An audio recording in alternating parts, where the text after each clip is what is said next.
Well, all right. Hello. What's going on? Hello. So we're a minute early. You're the singer. I'm not the singer. Yeah. I really can't sing, but you never sing. My voice is shot. I gotta start. From all your, because you were a heavy metal singer. No, I sang actually with really good technique. I was Heavy metal trained. singers don't sing with good techniques. No, some do. But I was taught by his name was Don Lawrence. He taught Sebastian Bach, Ray West. Who else did he work with? Phoebe Snow. A lot of great. And that taught you how to sing. But would you say your style of singing when you were a singer was like Hair Nation?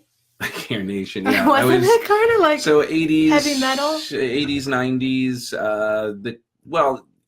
Led Zeppelin-y. The best comparison you ever shared with me recently is you sound like Miles that one Kennedy from Alter Bridge. You sound like I was that a guy. tenor. Yeah, that's exactly how you sound. Yeah, in fact, which is a huge compliment because he's probably one of the best. You singers. think that because you sound like no, I'm not the only one who thinks that. Sing for us now, Michael. So he sounds like the guy from Alter Bridge. Yeah, so that's exactly how. Look up Miles Kennedy from Alter Bridge, and you guys will see what see what Doug sounds like when you play that song. Play when you play that, before I knew, I would say, "Oh, is that your record? Like, are you playing your record?" Because the music is a little similar too. It is. You sound like Alter Bridge. Hello, everybody. So we're going to get right down to it, talk about emotional mastery today. Doug, you have a new program called Awaken the Force, which, first of all, can we just talk about that title? Because that is the best title in the world. And not just because you came up with it. It's true. Not because I came up. One of my skill sets is taking what people do and then putting it in a package and saying, what is it that you really do? Awakening the force through strategic emotional mastery. I mean, to create your rock star legacy. You're welcome. It's so cool, right? So we're going to talk today. Hey, Sue. We're going to talk today about how to a little bit of awakening the force, but this cat's going to be driving me bananas. We're going to talk about how to master emotions, what emotions we need to master, why it's so important to master our emotions, and what happens when you don't. So I'm going to ask you some questions. Okay. And P.S. Heidi asked me, do I want to know the questions? And we decided no. I mean, that's risky. That's like Russian roulette. Okay, the first question is, why is this so important to you to be an emotional mastery guy? What two emotions were really you experiencing on a regular basis in your past that were killing you? Okay. What were your two go-to negative emotions? Well, first of all, that first. No. First, why is it so important to master emotions? Right. And you give a really good the car analogy, which I think would be really helpful for people to understand. Yeah. Well, why? The first thing is ultimately life is emotion, right? If you think about it, anything and everything we do in life, we do really to experience or avoid some sort of state or states. So when you think of it just pragmatically, you just look kind of high level, you go, if time is emotion, if life is just a series of emotions, like the state of your life is collective states of your life, then it's not your life, it's how you feel in your life. Right. Yeah. It's all the collective states. It's all those different experiences. And through all our experience with working in treatment with people who struggle with addiction, that's really all it was as well. It's just a strategy to change your state, to manage your state. And some type of way. Feel some type of way. Right. So when you really look at then anything that we do, any actions that we take, any beliefs that we hold, any meanings that we assign to anything, it's all done from whatever state we're in at that time. So as you use the example of the car, a great analogy I like to use. So if you're watching this right now or sharing it right now, what would be your favorite gas-powered vehicle? Like if you could have any gas-powered car in the world, what would it be? And I really want one of those little MG convertibles, which is a shit car, or a Porsche 911 Carrera with the fin. Convertible. Okay, that Porsche, great. That red Porsche, like driving through the windy roads of California. I know you know where this is going. I know. But that's why I won't say MG because that's no. Well, I know, but also we got you a diesel so that you couldn't put crap gas in the car. You did. Anyway. Yeah. You did. Yeah. Because I'm the person that won't. This is why this is so important. Yes, this is so important. Okay, so check this out. This because you pigeonholed me, so I didn't have a choice. Yes. I ensured that she would run the best states for her vehicle.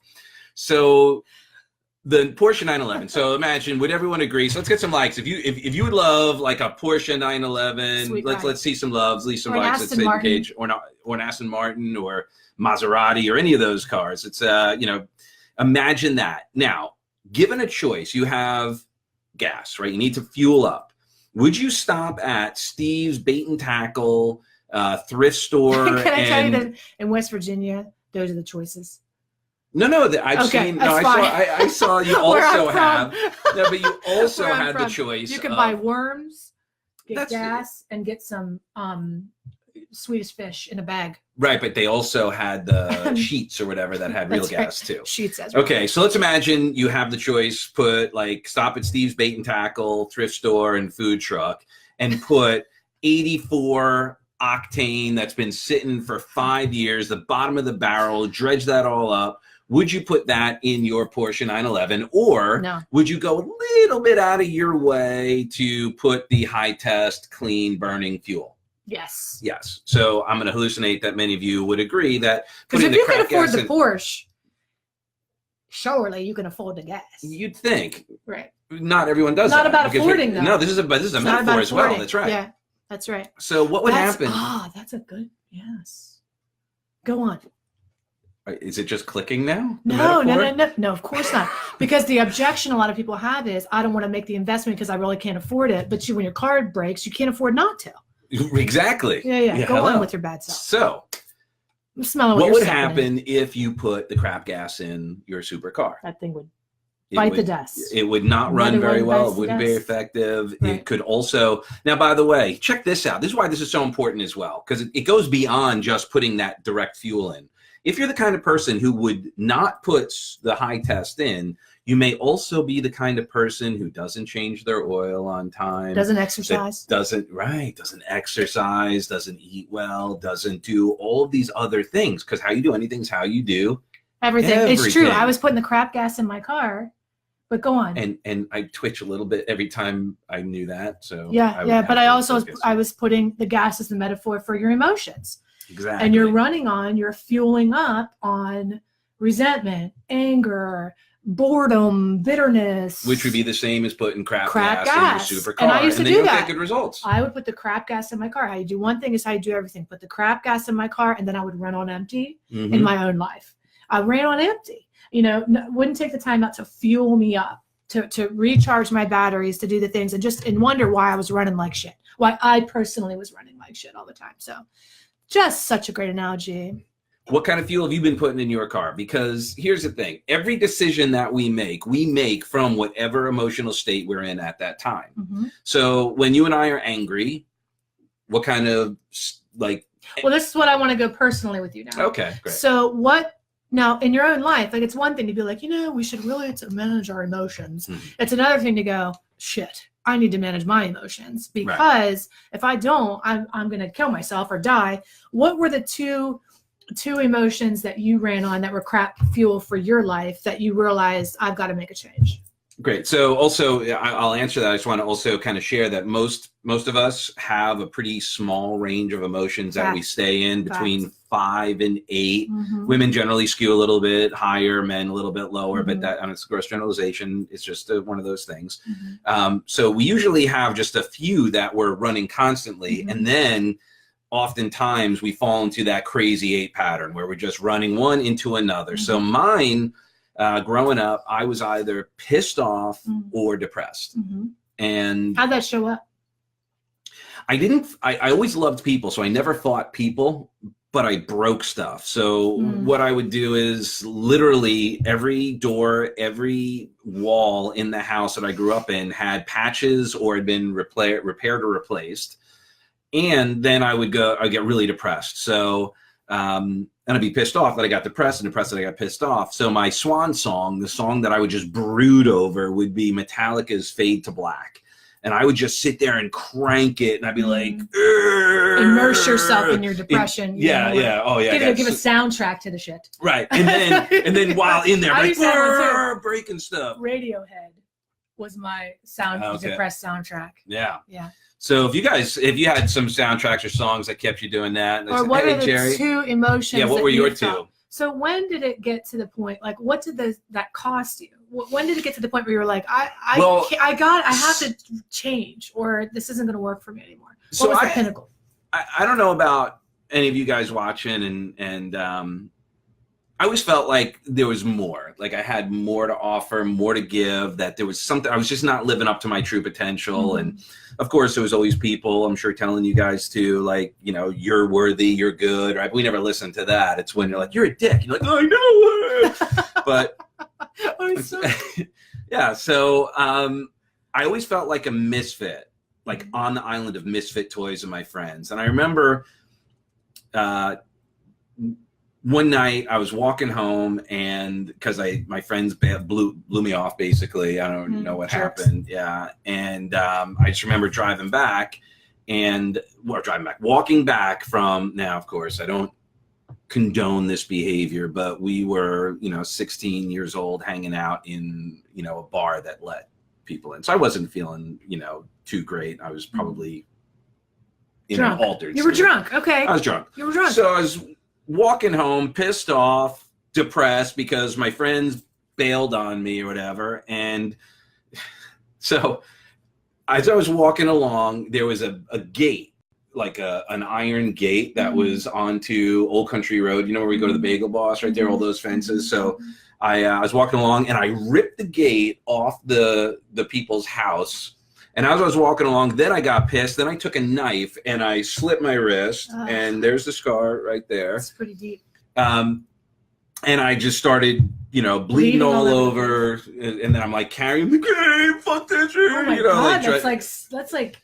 It was weird. That's really intense. Yeah. So. Wow, bleeding all over yourself, carrying a iron. Jesus. A gate. The irony. I was carrying. He was carrying the gate of hell. Yeah, you're carrying around your own prison. Yeah. Oh my God. You ripped off a door to make a self-imposed prison, slit your wrists, and we're walking around. Jesus, you can't make that up into a movie. No, that's pretty not. Crazy. I've actually never told me that story. Never told anybody that story. Wow. It's not one of my prouder moments. Doug, that's bananas. Yeah. Wow. So that among other, that's pretty bad. Yeah. Yeah. So quite honestly, what happened was, and it got worse after that. It did, yeah. It didn't get any better. No, but I knew. But again, I'm sure, like you, that there was a part of me that was like, this is insane. This is stupid. I'm not, this isn't. I'm not living to my spiritual highest calling. I'm actually being I'm dishonoring my Creator. Then.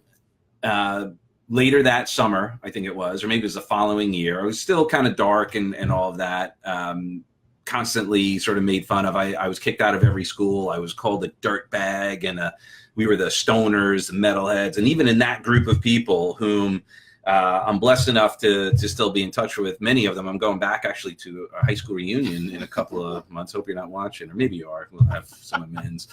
But I'm sorry if I was a dick. But then a friend of mine, who I definitely were still great friends, he and I got into a big argument. And so then he and I were in it. Doesn't matter. He was upset. We were both upset. And then I was like, fuck you. And I ran and I punched a window of a neighbor's house. And then the glass came down. And then there's that scar from that. And then you have it, like blood streaming out like that. It was crazy. All I was wearing was pants. That was it. Just pants. No shirt, no shoes. Angsty, no shirt. Right? So it's like blood everywhere. I told my friend, and I'm like, look what you did to me. Yes. And which he did. Right? Yeah, victim mentality. So I started walking home, and as we were walking home, they went and got a car to take me to the hospital. So I'm sitting in the back seat in Matt's, my friend Matt. I won't leave your last name. If you're ever watching this, you can admit to it. 1972 Mustang Fastback taking me to the hospital. We were driving too fast, hit a parked car, a tree, and two parked cars all over the place. So I got blood all over them, all over their car. And then I'm running around like a maniac. Now, some guy takes his hot coffee, because it was his house, I think, and then threw it on me. It was like, yeah, fuck you, right? So then I don't know why I'm telling you all this, just to make it entertaining, I guess, was true. So then the ambulance came. Yeah. My friend Joe, who he and I were the ones who were having the argument, he lost his front teeth in the accident. So I'm seeing his mouth is like all jacked up. I'm running around like a maniac. The ambulance comes and the cops like get in the car, and I'm like, not until he gets in first. Get into the ambulance, and they were like, all right, you're sending it away. And there was some concert going on at the Nassau Coliseum, so someone got stabbed there. So they sent off the ambulance. So then I'm like, fuck you, I'm gonna drive him myself. So like, good, get out of here. So there was a party down the block. Someone gave me a ride to my house. I picked up my 1970 primer gray Mustang convertible, pulled up to the scene, and I threw my car into park to... You're like an 80s movie. Yeah. And then like it fell. I got out to go get them. It fell into reverse and started driving down the road. So then I'm like, running after it. And long story short, I got arrested. I almost died in the cop car at that point. Because you're bleeding out at this point. Yeah. Oh, yeah. When they took me out. I can't even. I just remember it was like peeing on myself because the blood was just pouring all over me. Listen. And so when the cop took me out of the car, when the ambulance came again, I passed out. And oh my God, yeah, it was bad. So that was kind of like my kiss or tug. That's like my worst moment. So that was a product of what my life had become. So getting out of jail in the middle of Hempstead, wearing just pants and blood covered all over me, I realized that I should probably change. And get a hold of yourself. Yeah. So that long-winded story was to share with you just kind of where I got to. And I came home another night, not right, because of course that wasn't enough to stop me. So I digress. So I came home one night, again, not feeling good, in some sort of altered state. And I said to my mom, I was like, Mom. And at that time, Tony Robbins was on infomercials 24 hours a day. So I just basically said, Mom, give me your credit card. And she's like, what for, honey? I'm like, Tony Robbins, you like the 30 days of personal power. I want that. That's how you talk. That's how I talked back then. I was like, you're full of angst. You're so angsty. Yeah. So my mom goes, oh, honey, we have that already. Mm. And it was down in our den, and I'm going to date myself. It was still shrink wrapped cassettes. Yes. So what was so interesting about that time in my life was that was when I really started to make a paradigm shift in how I communicated to myself, because what Tony was exposing me to at that time was the power of language, was the power of really of state management. And that's why I started to really get into NLP. And the challenge also, when we even have this conversation, here's what's so interesting about this conversation, is language is such an incredibly powerful tool, yet is extraordinarily limiting as well. Because once we start putting stuff in boxes, then whose box is it, right? Mm-hmm. So I'm doing a thing about labels tomorrow. Right. Oh, perfect. Yeah. Right. So exactly. So here's the thing. Even check this out. Even my depression or rage or whatever is still subjective, right? It's just based on me, and just because I feel that doesn't necessarily mean it's A, true, or B, that someone else can truly understand what that really is coming from. So rather than get into an argument about that, the validity, because everyone is entitled and certainly their experiences are valid, when you look at it then from a higher level, you go, well, but how do I want to feel? Mm-hmm. Like just because someone called me a dirtbag doesn't necessarily mean that I am one. Now I may have, I bathe, once a month, whether I need it or not, but like, that game of buying into those labels, buying into whatever that experience, the meaning that I gave that experience, to this day, that night, I don't even remember who was there. Right. Or who abandoned me. It didn't matter because you found a way, because you can be addicted to your emotions and not 100%. Know that you are. You are. And we get addicted to our emotions, and you were addicted because you couldn't feel any other way. You didn't have access to any other feelings. You decided the best you could allow yourself to feel as long as you were pissed or depressed. And a lot of men are in that same boat where you're growing up, you're like talked out of your feelings, talked out of your emotions. Don't be don't be so weak, don't be too sensitive, don't be this, don't be that. And like, there's places where it's okay for you to express yourself. One is through anger and the other is through sex. So you can talk about women all day and you can do whatever, or you can punch somebody in the face and you're a hero, but the other things aren't acceptable. So it's learning how to access those other things, which we talk about all the time. What do you think has changed in your life as a result of learning how to master your emotions? What are the benefits for you? So what has happened? So what I was able to do was really transform my life in ways that are immeasurable, right? So I was able to, essentially in one night, I quit smoking crack, smoking cigarettes, smoking pot, and just kind of... I can't even ever imagine you actually smoking crack, which is really funny because a lot of people, there's, attorneys smoking crack. It's an equal opportunity destroyer. Yeah. But like, I just really can't even picture that. I was a mess. That's crazy. Yeah, I was a mess. Because your emotions got to that point where you're running these patterns, and then you're just feeling like, I just want reprieve. Right. I want anything to numb it. And the crack wasn't the problem, although it's not a good thing to do. No. It made me feel good. It was a solution to the anger. It gave me a confidence. Same thing with it gave pot, me empowerment. Same thing with all the things that you were doing. 100%. Yeah. So what I was it made you feel like like when I used to do cocaine, it would make me feel like, I was actually had the worth that I sought my whole life. It makes you feel like you're a superhero. Yeah. When you don't know how to be a superhero in real life. No. Right? No, we don't. So then you have to learn. Right. And then actually the drugs are the kryptonite. Yeah. Which you is don't irony. realize it. Yeah. Irony.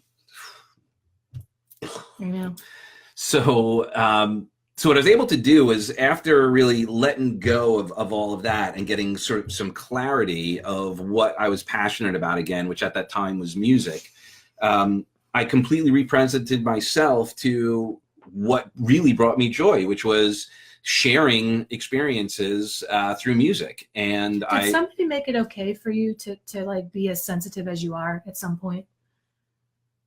So that you didn't feel like you could be so... Was it Tony Robbins, that experience where you learned like it's okay to be sensitive, to have... I guess. Because you're an empath, number one. Well, I gotta say, even though I felt like a misfit amongst, my friends at that time, I still, to this day, I'm still, amazing, like some of my best friends still. Right. And they were cool guys and always... It wasn't them. It wasn't. Like so, but I was knew us that. Inside of our friendships. Right, I have some friends that get offended when I say, oh, my friends, but it's not about the friends. It's about... Right. It's about us inside of our friendships until we get our head on straight. Right. Fair enough. For some people, it is their friends they need to... So, but what I did... So, yes, in this sense, that what I found when I started really getting into like personal development and all that, what I was able to do was find a new tribe. Yeah. So find people that made it okay. Made it okay for you to try things on, experiment, jump up and down, gain access with different types of ways of behaving and being. Because I know a lot of time when people come to our events, like the one we're having in November, a lot of the people who come, that'll be their first time actually experiencing something like that. We're like, oh my God, this is like okay to behave this way. It's okay. Yeah, why are we hugging the stranger? Why are we having access to all these different, being encouraged? Because we're just like on autopilot running these same patterns over and over again. And it takes, can I just interrupt you for a second when I'm on train of thought? When I first learned about NLP, neurolinguistic programming. What did I say? Neurolinguistics, whatever. When I first learned about it, I had such a bad taste in my mouth because I'm a girl who values authenticity. So I would say, because your program is all about strategic emotional mastery through NLP, right? So you're teaching people how to master their states. When I first heard about this, I was like, I don't want to learn somewhere where I'm gonna have to force being happy, or you're gonna have to make me jump up and down, or you're gonna have to like make me hug somebody. If I'm gonna be out of my feelings, I want it to happen naturally. Which is so freaking hilarious, because nothing about running the pattern of being depressed or anxious is natural. We think we're organically, naturally depressed or anxious, but a lot of the time it's the conditioning, it's the pattern.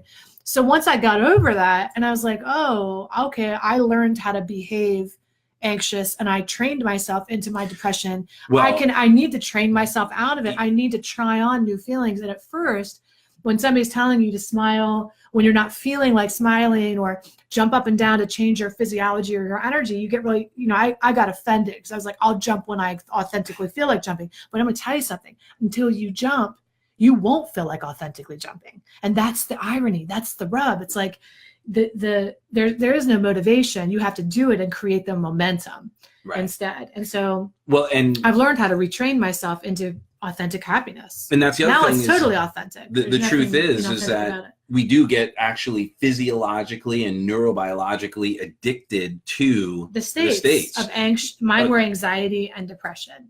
Yeah. Or anxiety and lack. So then your body, all of your neurology kind of expects that and runs that pattern. And when you don't have it, you go into withdrawal. Start breathing, start start doing all the things that make you more anxious. Yep. I had a woman in a women's group one time, and she was like, I feel like shit. And I don't know why. I mean, everything sucks. And I'm like encouraging her. I'm encouraging her to, change your first, like when we learn your language, your physiology, or your focus is what we teach. And you specifically with your Awaken the Force program, which is how to change these things in a real concrete way. I mean, of course, when you... Well, an ecological, sustainable way. Ecological and sustainable, so that it becomes more like, my go-to emotions now, one of them is gratitude. And I've really trained myself into gratitude, because gratitude is the antidote for my other one, which was lack. Always feeling like I'm not enough, it's not enough, there's not enough, and you're not enough. And then it puts us in this proving thing, like, let me prove my value. You have to earn it. I have to earn it. And so now the antidote to that is gratitude. And really, you feel, once you can learn how to call your emotions to you, the ones you want, you're not a victim anymore to your own mind.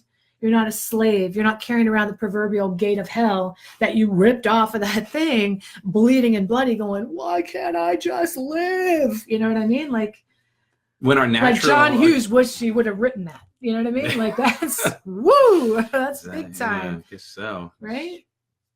Reach out. Crazy. So I do want to actually. He died. Did he? To Chris. So did our childhood experience in Garden City have anything to do with how I was acting? So yes and no. Wouldn't matter where we lived. There's like always a misfit because there was a bunch of rich kids. Yeah, I mean, we were not the rich kids. We our family struggled to get in there. We weren't legacy people. Most of my family moved out as soon as high school was over. But there was no different actually now, because the exposure that I had and that we had growing up, we didn't have Facebook, we didn't have all of that. So all we had was the exposure of the people who had more and the ability to compare and all of that, where we would shop at Marshall's, and then the other families could shop at Bloomingdale's right in town. Yeah, you hear that, but I grew up on welfare and food stamps. Right, but but the point is now, so it's all relative. Well, right, but I'm saying, but now what happens is that with the internet, with Facebook, you can compare now. Yeah, now you just turn it on and you see someone taking their picture. They're like 400 pounds, but like you look at that picture and they look like they're $120, right? That's why I take my pictures, all that. Yeah, we lived in a bubble, Chris, indeed.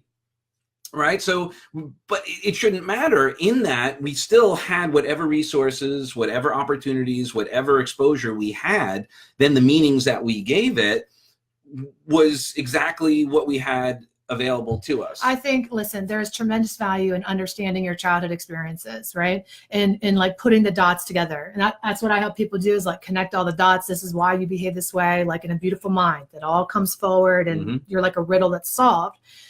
It doesn't matter though. It's irrelevant at the end of the day. Why you are isn't necessarily as important as how to change and the tools you need in order to, because the story is a story. Cool story, bro.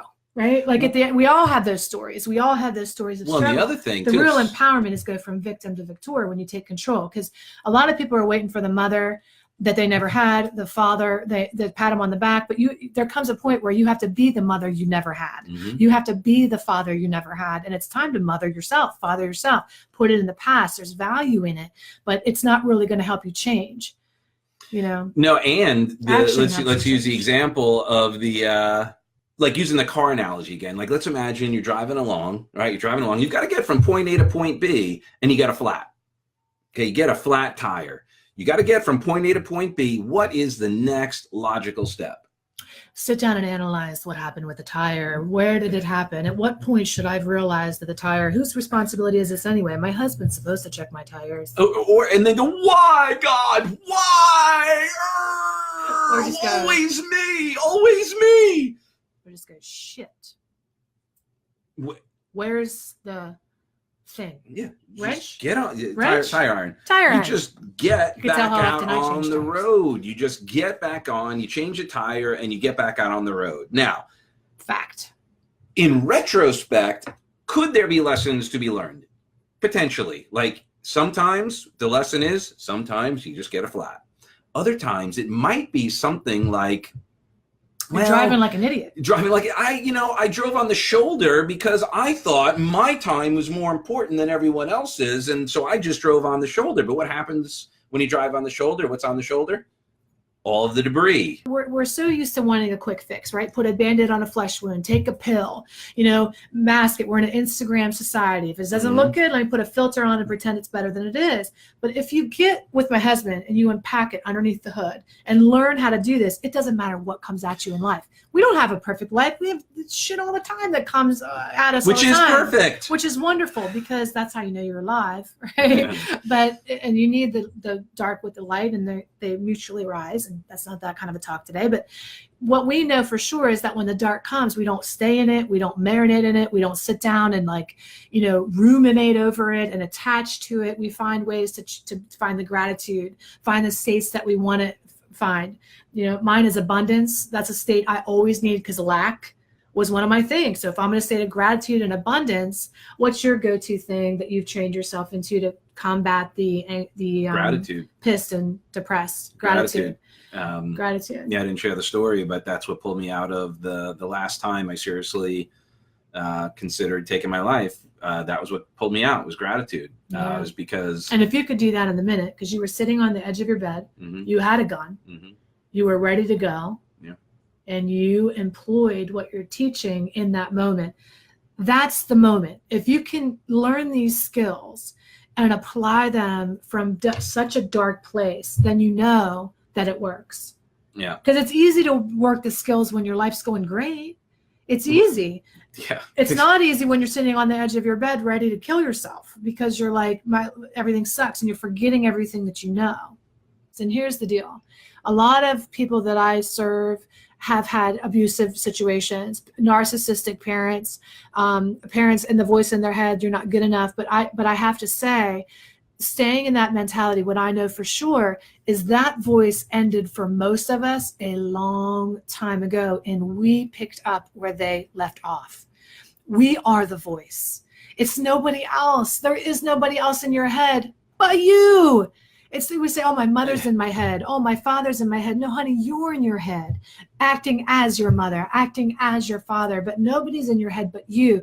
And when you own that and you take 100% responsibility for that, you understand I can change what's in my head.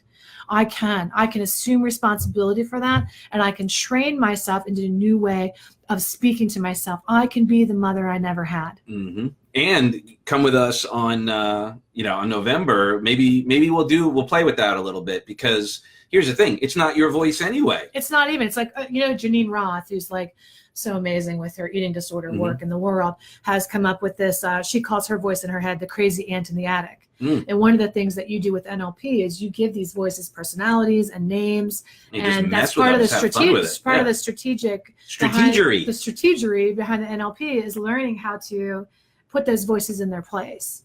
And there's a method to the madness. And this, again, once you master the skill sets, this transforms every area of your life, not just your personal life, your relationship life. Obviously, that's what matters to me most, right? I value my relationships. That's why I do the work that I do.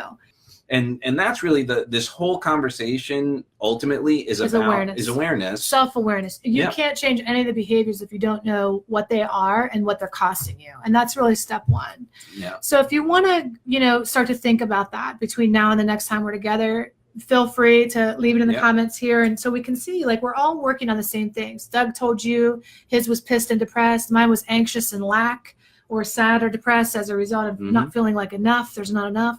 What are your 2 emotions that you want to recondition? You want to deprogram yourself out of? The first step is to join us on November 10th for our 1-day success revolution, where you're going to learn about state management there.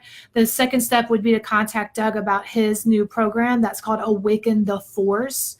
If you're like a Jedi or a Padawan. So there's some, we love, well, I'm more of a fan of Star Wars, but really the Force is your connection. Yeah, the Force. The Force is really, if you're looking at Tao, you're looking at the Holy Spirit, you're looking at whatever that otherness is. The Force is the Tao. Yeah. The Force is the Jedi Force within. And that's amazing, because what you're really great at is not just the surface stuff. Like, you help people connect to their spiritual, root down in it. And because that's the only thing that prevents us from accessing that is us. Right, so we've got to first start managing our state, which is what prevents us from coming or in. Allows us to opening It's up. like when Yoda's teaching the Force. He's like, your ego's in the way. Like, you need to get your ego out of the way. You're preventing it. It's not that you have to attain it or work for it. It's that you have to remove the barriers you've built against it. And the patterns that you've been running are the barriers you've built against the Force. Because it's in you. Right. So the work that we're doing is aligning with the patterns, how you've been running the patterns, get awareness of them so that you could ultimately let them go in the first place. But you first have to acknowledge that you're holding on to it. How do you know you're holding on to a pattern? You're still single and you want to have love in your life. Okay, then you're running a pattern. You've plateaued at some part of your health, your relationship, your money. You're not making any money. You want to be in a business, but you can't make it go. Think about anything you want in your life and you're not getting there. The reason you're not is because of the pattern you're running. Yep. That's how important this is. It's really the foundation for everything. It's basics. It's kindergarten. Let's go. We can't do anything before you. And then we move on to graduate school. Right. So join us for Success Revolution, the 1-day event, and also reach out to Doug if you're interested in just getting started in the program. Well, if you're here too, you could. Yeah, but this strategic emotional mastery is your thing. No, great, right? but and for me, great. Reach out if you want to learn how to love yourself. You know what I mean? If you want to get better in your relationships, and all roads lead to Rome, right? The only ways you can draw a square, because the experience of loving yourself is. Well, it's how you do anything. Yeah. Okay. But I have a very different approach. I know. And I like your approach. So I think, So it's great. Reach out to either one of us or just come to the event. You'll see us both at the same time. That's right. So we love you for who you are and who you aren't. And we will see you shortly. Any questions, please feel free to reach out. Bye. Take care.